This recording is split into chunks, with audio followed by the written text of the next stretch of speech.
Salut tout le monde et bienvenue dans ce nouvel épisode.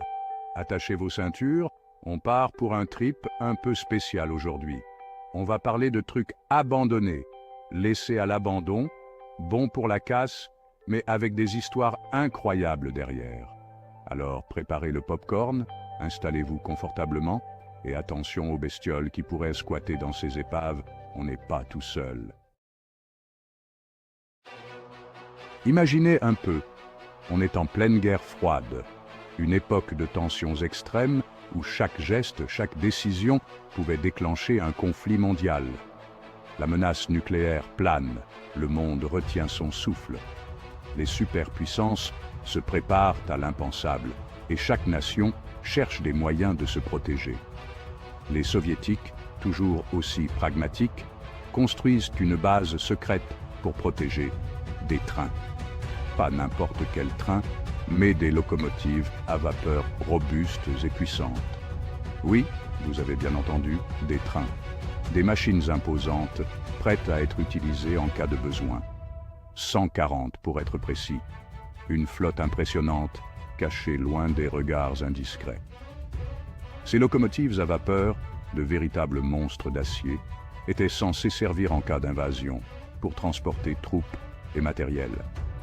Elles étaient la clé de la logistique militaire soviétique. Sauf que l'invasion n'a jamais eu lieu. Les plans soigneusement élaborés sont restés sur le papier. La guerre froide s'est terminée, laissant ces géants mécaniques à leur sort, dans un coin paumé de la Russie. Un endroit oublié par le temps et les hommes. Aujourd'hui, ils rouillent tranquillement, envahis par la nature, gardés par un propriétaire qui rêve de transformer le site en musée. Un rêve de préserver cette part d'histoire, de montrer au monde ces vestiges d'une époque révolue. En 1955, le Spirit of Sacramento était au top de sa gloire. Imaginez, un bateau fluvial luxueux voguant sur les eaux calmes, avec à son bord John Wayne en personne. Le film Blood Alley était en train d'être tourné et le bateau brillait de mille feux. Avance rapide de quelques décennies. Le glamour a disparu, remplacé par la rouille et les tags. Le Spirit of Sacramento, c'est l'histoire d'une descente aux enfers, la preuve que même les stars peuvent finir aux oubliettes. Accrochez-vous, on part dans les années 30. Le Cala était le ferry futuriste, avec son design art déco digne d'un film d'anticipation. À son bord, on trouvait même une salle de danse, le luxe, la modernité, tout ça. Sauf que voilà, le Cala avait un petit problème, son moteur. Un mauvais alignement, et c'était la panne assurée.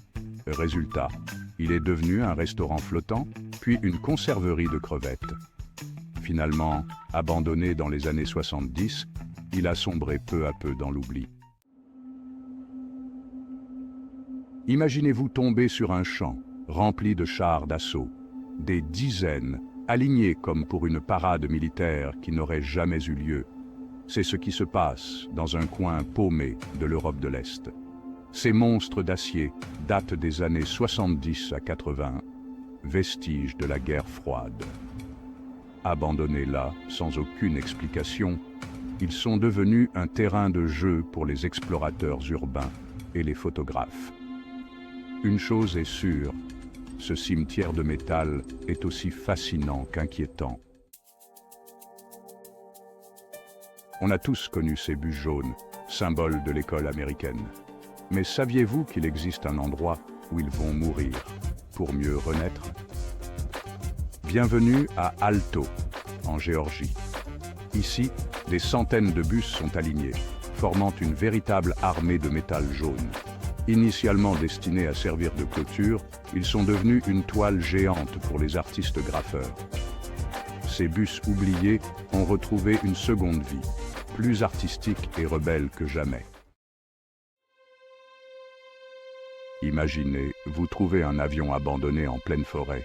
Non, ce n'est pas le début d'un nanar, mais bien la réalité à Cartersville, en Géorgie. Là, un Grumman G159, autrefois fier appareil volant, pourrit tranquillement depuis 20 ans. Son propriétaire, introuvable. Il l'a tout simplement abandonné là, comme une vieille chaussette. Aujourd'hui, il sert de refuge aux oiseaux et aux graffeurs. On a tous nos petites lubies, n'est-ce pas? Que ce soit collectionner des timbres, construire des maquettes ou même cultiver des bonsaïs, chacun a ses propres passions. Celle de ce monsieur, c'était de construire un bateau capable de survivre à la fin du monde. Un projet ambitieux et quelque peu excentrique, mais fascinant. Une sorte de bunker flottant avec un design particulier. Ce n'était pas un bateau ordinaire, mais une véritable forteresse sur l'eau. Surnommé le bateau OVNI, à cause de sa forme étrange, il a été construit dans les années 70 et a fini par s'échouer sur une plage de l'Oregon. Les habitants locaux étaient intrigués par cette structure inhabituelle. La fin du monde n'a jamais eu lieu, mais le bateau, lui, est resté. Il est devenu une sorte de monument à la préparation extrême. Aujourd'hui, il est à moitié englouti par le sable, couvert de graffitis, représentant des chats effrayants. Ce bateau, autrefois symbole de survie, est maintenant une curiosité étrange et un peu sinistre. Imaginez un cimetière, mais au lieu de tombes, il y a des bateaux. Des dizaines de bateaux de pêche en bois, échoués sur la berge, rongés par le temps et les éléments. Bienvenue en Lettonie, dans un cimetière naval pas comme les autres. Ces bateaux, datant des années 60, ont passé leur vie à sillonner la mer Baltique. Aujourd'hui, ils reposent paisiblement, leurs coques de bois se décomposant lentement, retournant à la nature. Cette barge, ce n'est pas n'importe quelle épave rouillée. La Kodiak Queen, c'est une survivante. Construite pendant la Seconde Guerre mondiale, elle a même survécu à l'attaque de Pearl Harbor. Après la guerre, elle a continué à servir, transportant du carburant dans le Pacifique. En 2017, elle a été coulée volontairement dans les îles Vierges britanniques pour créer un récif artificiel. Aujourd'hui, elle repose à moitié submergée, décorée d'une sculpture géante représentant un monstre marin. Un monument insolite, hommage à l'histoire mouvementée de ce navire hors du commun. Imaginez, vous vous baladez tranquillement sur l'île du Prince-Édouard, au Canada, et là, bam, vous tombez sur une navette spatiale. Sauf que non, ce n'est pas un vaisseau extraterrestre, mais une réplique, abandonnée là, après la fermeture d'un parc scientifique. Cette fausse navette, construite avec soin, est d'un réalisme troublant. Résultat, elle sème la confusion chez les touristes, certains pensant avoir découvert le site d'un crash secret. On se demande bien ce qu'il va advenir de cette réplique.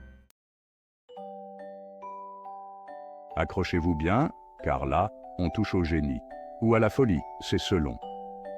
Le Shamrockaway, c'est le rêve un peu fou d'un passionné de voitures, concrétisé en 1962.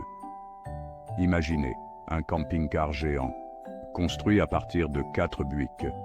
Oui, vous avez bien entendu, une ode au bricolage extrême et à l'imagination débordante.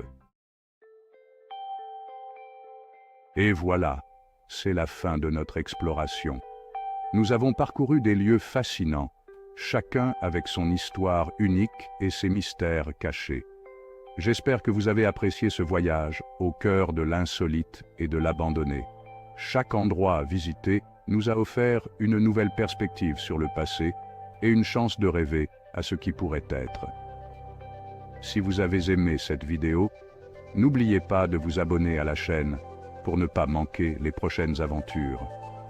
Nous avons encore tant de lieux incroyables à découvrir ensemble. On se retrouve très vite pour explorer de nouveaux mystères, découvrir des lieux insolites et partager ensemble notre passion pour l'étrange et le merveilleux. Chaque nouvelle exploration est une opportunité de découvrir quelque chose d'inattendu et de fascinant. D'ici là, restez curieux, gardez l'œil ouvert et qui sait, Peut-être que vous tomberez vous aussi sur une épave extraordinaire au détour d'un chemin. Continuez à explorer, à poser des questions et à chercher l'inconnu. L'aventure est partout, il suffit de la trouver.